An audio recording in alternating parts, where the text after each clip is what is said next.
Hey folks, welcome back to the channel. My name is 3-Chord Dave and today we're talking about Epiphone and how they're about to break the $1,000 per guitar barrier. Yeah, it's happening.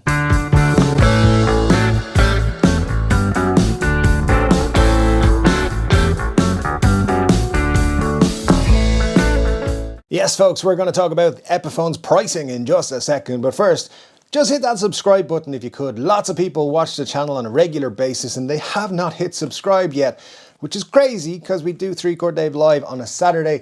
You got to be subscribed to be a part of the chat there. Hit the notification bell thing while you're here as well. That way you can come to the 3-Chord Dave live show. You can chat in the comments and have a lot of fun with the people who are there. We have a great community on the channel here. Get involved in 3-Chord Dave live. Make sure you're subscribed to do so. Now let's talk about Epiphone and why they're going crazy with their $1,000 plus guitars and what's the signals for the future. Now, where's all this coming from? Where are we getting this pricing from? Well, okay, there's two new guitars from Epiphone coming this week. Now, I should mention, I'm recording this on the Monday, the 25th of April. They're either going to drop tomorrow, Tuesday the 26th, or Tuesday next week. It's one of those 2 days. I'm not sure yet, but these guitars are two Jerry Cantrell models, and that's cool. We've been waiting for the Jerry Cantrell models to come for quite a while. I mentioned them first on the channel late last year at some point. The first one is the Wino. So Wino Custom Shop Gibson version of this came out last year. It was $10,000 for an aged and signed model. These ones aren't aged and signed. They're also not $10,000. Happy days for everybody involved. You're going to be able to pick up this Epiphone version of the guitar for about 899 euros and dollars, and I know probably a few less pounds, but you know, that's just how it goes. When it comes to specs here, we're getting mahogany body, maple cap, you're getting an ebony fretboard. It's a Les Paul Custom, it's everything you'd expect. Now, in the pickups side of things, you have the covered pickup is of course a Classic Pro. Nothing unusual or weird there. We've seen those before. That's great. But a new pickup is in the bridge position with, and it's uncovered, it's a 98T, which is obviously Epiphone's take on the Gibson 498T. So it'll be very interesting to see how that actually sounds in the Wino when those actually reach people's hands in the next week or two. And that guitar is going to be pretty cool. I think people are going to like it. They're going to sell pretty fast. So if you want one, get one quickly. But here's where Epiphone are taking the next step. So the Epiphone Jerry Cantrell Prophecy is also coming. Now, as you can see from it here, it's got an ebony fretboard, it's got Fishman Fluence pickups, and it's white, and it's a Prophecy. So, you know, the Prophecy series has been around for a while now. The Les Pauls go for, they start around $799 and they go up to about, I think, $899 is where you're kind of hitting the peak there. As many Gibson signatures do at the minute. $899 is kind of that Epiphone signature model price range. So, okay, we've kind of dealt with that. A lot of them come with Gibson pickups and wiring and stuff like that, so we're all happy with how that is. But things are about to change because this Prophecy, the Jerry Cantrell one, is coming in a little bit more expensive, and it's significant because it's breaking the $1,000 price point for an Epiphone. Now, I know that you have that Gibson-made Epiphone Casino. That's slightly inaccurate, but hey, whatever. That's $3,000. That doesn't really count. It's not made in the same factory as all the other Epiphones are. These ones are.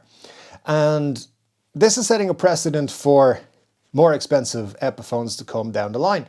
And what's happening here, this guitar is actually coming in, it's going to be around 1,129 euros here in Europe and 1,150, I believe, in the US. Now, pricing though could change on that, and it could be up to 1,200 for these guitars in both euros and dollars. So don't be too shocked if you see those pricing. Tell them 3-Chord Dave told you that's what it was going to be. But this is just the start of it, guys, because Epiphone and Gibson, obviously the same company, have a plan. And it's going to be a couple of years. They're going to implement this plan.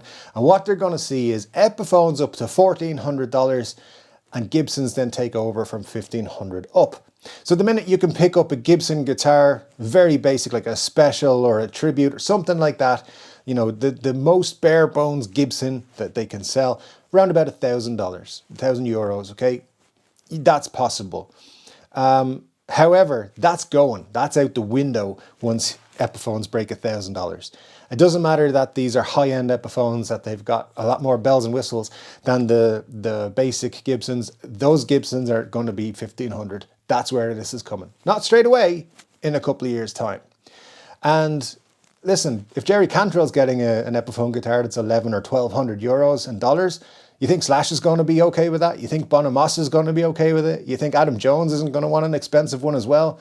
So all of the signature artists are going to have their expensive Epiphones. I think what's going to happen there is you'll have their regular signature series like we're seeing here, and then you'll have their like custom, their Epiphone custom version or their plus version or whatever. They'll make it sound like it's a far superior version of the guitar. And what we might see is the standard signatures will have some variation of Epiphone pickups. I believe there's going to be more new Epiphone pickups. And then you're going to have the higher end Epiphones will have Gibson pickups and stuff like that. And you'll pay up to 1,400 for these guitars. Believe me, it's going to happen over the next couple of years. And then what you're going to see is the Gibson secondhand market is going to go up. So you might have a guitar in your reverb wish list right now that's, let's say, a Gibson Les Paul Studio, and it might be 1,498 euros. Yeah, in about a year's time, that guitar is going to be 2,000 because Les Paul Studios are going to go up in price and the tributes are going to be what are selling for 1,500 euros.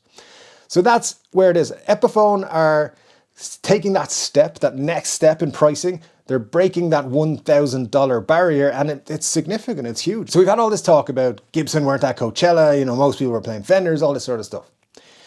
Gibson don't care. Their attitude is, you know, if you're a young player, you're getting started, you can buy an Epiphone for $99, work your way up through the range. You'll be able to go all the way from 100, 200, 300, 400, 800, 900, 1,200, 1,400. That you can work your way up through the range and spend loads of money on Epiphones. And then when you get to the $1,500 mark, you're starting to buy Gibsons. And that's where it'll be. And Gibson guitars will become more and more expensive, and you'll get less and less for most of the money. However, the Epiphones, you'll get more and more for the smaller money that you're paying. And I think that's where we're going to see it. It's going to take a couple of years for them to fully implement this whole idea, but it starts here, and it starts now with these Jerry Cantrells. I personally think it's a very dangerous move. I think they should be going the other way and offering, you know, Gibsons at a slightly lower price point. Do whatever. If they have to make them in the Epiphone factory, but they're Gibson guitars with higher end specs or something, I think that's a good move. Fender makes some guitars out in the Far East and they do quite well. But when it comes to Epiphone, I really do think people have this image of Epiphones like it's the cheaper brand, it should be under 1,000. So Epiphone are going a bit crazy and they're pricing things, yeah, they're getting there. With the prices, they're going up and up and up. Now my question to you is, what would you pay for an Epiphone? What if it was like comparable with very expensive Gibsons? Like it could line up beside a $4,000 or $5,000 Gibson, but it was a $1,500 Epiphone. How would you feel about that? Would you pay that money for like an all bells and whistles, really fantastic Epiphone guitar? Or would the fact that it's an Epiphone made in the Far East put you off making that purchase? I know a lot of people will say, well, I don't buy Chinese Epiphones anyway, so I'm not going to buy one at that price or any price. But just from a point of view, if Epiphones were made even somewhere else, let's say they were made in Vietnam or they're made in Indonesia, and they're 1,500 euros or 1,400 euros or dollars, what would your opinion be on that? Because I think that's the price range you're going to get for these top-end Epiphones. It'll mean better and better guitars from Epiphones, but with better and better comes pricier and pricier. So let me know your thoughts and comments in the comment section below, both on the Jerry Cantrell models that are coming out and, of course, this wonderful new price structure from Epiphone.